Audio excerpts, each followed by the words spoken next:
આજે રંગોલી પાર્ક સોસાયટીની જે સ્વયં નાણાં સંચાલિત યોજના છે, જેની સરકારે માત્ર રહેણાંકના જમીનના હેતુથી જમીન આપી હતી, એના સંપૂર્ણ બધા પુરાવાઓ સાથે, કોર્ટમાં જે કેસ ચાલે છે એના પુરાવાઓ સાથે, અને જે કોર્ટની અંદર કન્ટેમ્પ્ટ થયો છે એની બધી વિગત આપતી, અને સીએજીના રિપોર્ટમાં પણ આ જમીન માત્ર ને માત્ર રહેણાંકના હેતુની છે, આ બધા પુરાવાઓ સાથે અમે લોકોએ માનનીય કલેક્ટરશ્રીને બધા પુરાવા સાથે આવેદન આપ્યું છે.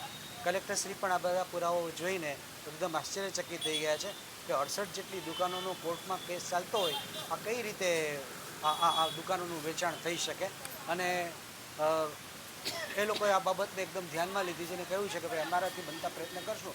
એટલે અમારી વાતને લોકોએ પૂરી સાંભળી છે.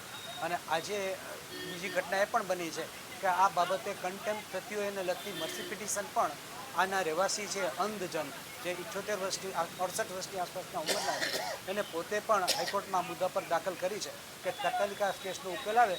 અમારો ઉદ્દેશ એ છે કે જે રીતે રંગોલી પાર્ક સોસાયટીના સભ્યો ફસાયા છે પોતાના મકાન માટે થઈને, એવી રીતે આ દુકાન માટે પણ ગેરકાયદેસર દુકાનો છે એના માટે પાછા બીજા લોકો ફસાઈ ન જાય, એટલે અમે આ વાતથી લોકોને જાગૃત કરવા માટે આ રજૂઆત કલેક્ટરશ્રીને કરી છે. કારણ કે બંધારણના 14, 19, 21નો અહીંયા ભંગ થયો છે અને આર્ટિકલ 226 પ્રમાણે અમે આની ફરી પાછી પિટિશન માટે પણ ઝડપથી પિટિશન ચાલે એના માટે પણ પ્રયત્ન કર્યો છે. હાઉસિંગ બોર્ડના ભાવેશ પટેલ એમ કહેવા માગે છે કે આ બધું કાયદેસર છે, આવું એને સંદેશ જેવા છાપવામાં આપ્યું છે, પણ કાયદેસરતા પુરવાર થતી નથી. કે જ્યારે કાયદેસર જો હોય તો એને ખરેખર આ દુકાનો જ્યારે જાહેરાત આપી છે એમાં ખાસ લખવું જોઈતું હતું કે ભાઈ આ બાબતનો કોર્ટમાં કેસ ચાલે છે અને એ કેસ જે ચાલે છે એનો જે નિર્ણય આવશે એ નિર્ણયને આધારે દુકાનની સુપરત થશે.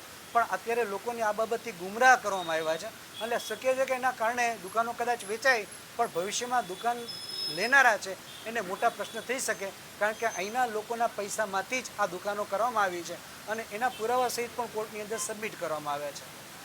તમે આશા રાખીએ છીએ કે આપના માધ્યમ થકી લોકો સુધી આ વાત પહોંચશે અને તેના કારણે કોઈ પ્રકારની એમાં ફસાય નહીં એવા પ્રયત્ન આપણા તરફથી થશે.